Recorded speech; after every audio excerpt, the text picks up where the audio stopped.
Hello YouTube and welcome to a new unboxing video featuring the PhonePad by AnyWare, a 15.6 multi-touch portable monitor for laptops and smartphones. This is a pre-release model, so all the specifications aren't finalized. This though is an IPS monitor with a 1080p display panel. Again, this is a pre-release model. The link to the Kickstarter campaign will be in the video description below. So let's get into the unboxing.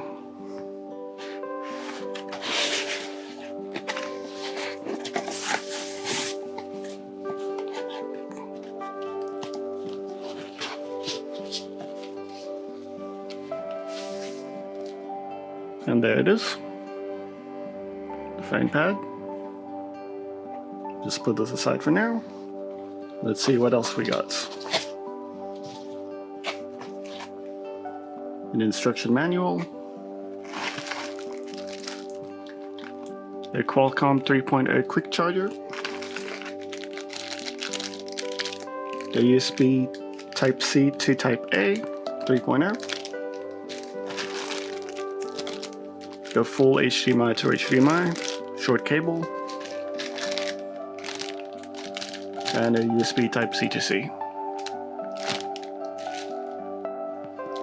As you can see on the box, there are some package contents here as well, some which were not included in this package since it's a pre-release, including the smart cover and the screen protector, which we did not get.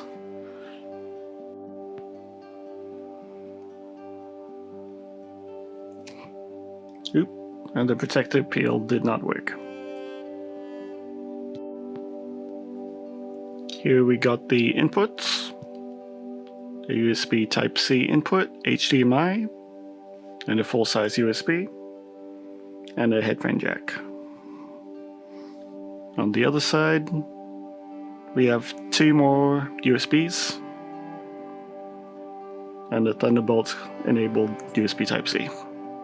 And this would be a volume up and down. The monitor itself is quite thin, but the bottom part is a bit raised up for all of the I/O. This portable monitor works with both Android and iOS. This is in the iOS mode, which I'm just doing it off an iPod Touch. Seems to be okay.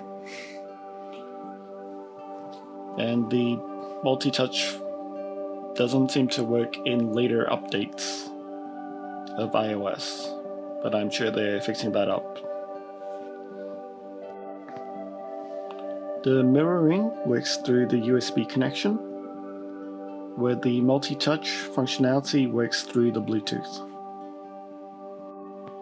The multi-touch functionality in Android and the screen seems to work a lot better than the iOS version, because the 10-point multi-touch is fully working. And this is in text mode, so it's like a desktop experience, working perfectly. Connection with iOS seems to be a bit problematic. Seems to either work or it doesn't work. So now it seems to be just not showing the screen for iOS at all. This particular version of the PhonePad has to be connected to power to the USB-C power port. There will be a version with a battery, but since it's a pre-release, this one did not have an internal battery. So it also works in Windows as a secondary screen, but the touch sensitivity is not in the Windows version. It's just as an extended monitor.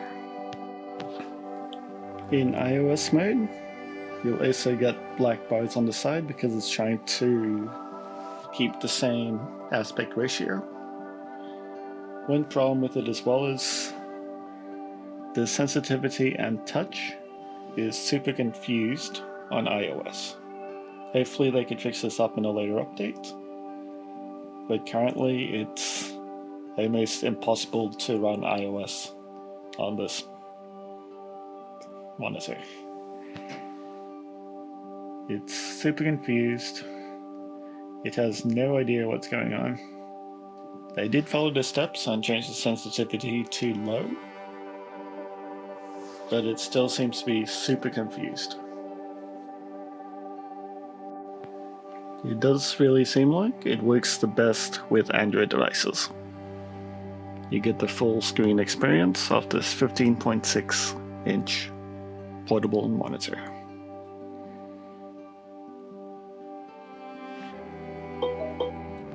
Again, this is a pre-release model, so a lot of things through the software could be changed in the later updates and in the full retail release.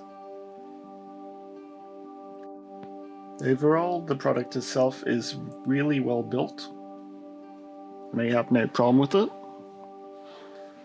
The only main thing which I tend to have is there is no physical power button, and this click wheel is for all of these functions.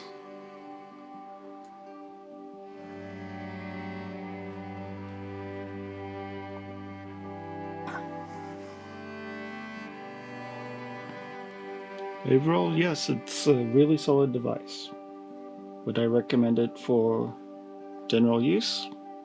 I probably will, yes. But probably not for iOS yet, until they fix all the issues. With Android though, it works perfectly.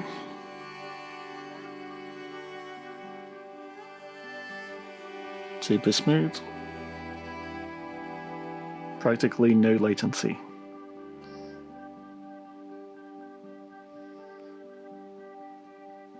Super smooth. Really nice.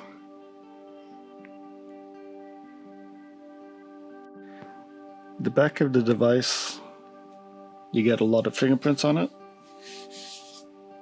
Quite easy. And 2 speakers at the back. But yes, I've only had this for only like an hour at most, and it's already got a lot of mics on it. Unfortunately, this prototype model seems to have a bit of ring of dead pixels. Interestingly, cannot see it too well in the video, but it just shows as a bit of white, which you can't get rid of. But yeah, it's some dead pixels. Unfortunate. Hopefully they will fix that up in the final release. If you like this video, please like and subscribe to keep up to date with all the latest content, and please consider subscribing. Again, this is the Kickstarter project with a few days left to go. If you like one of these, it's still a good bargain on Kickstarter. Thank you for watching.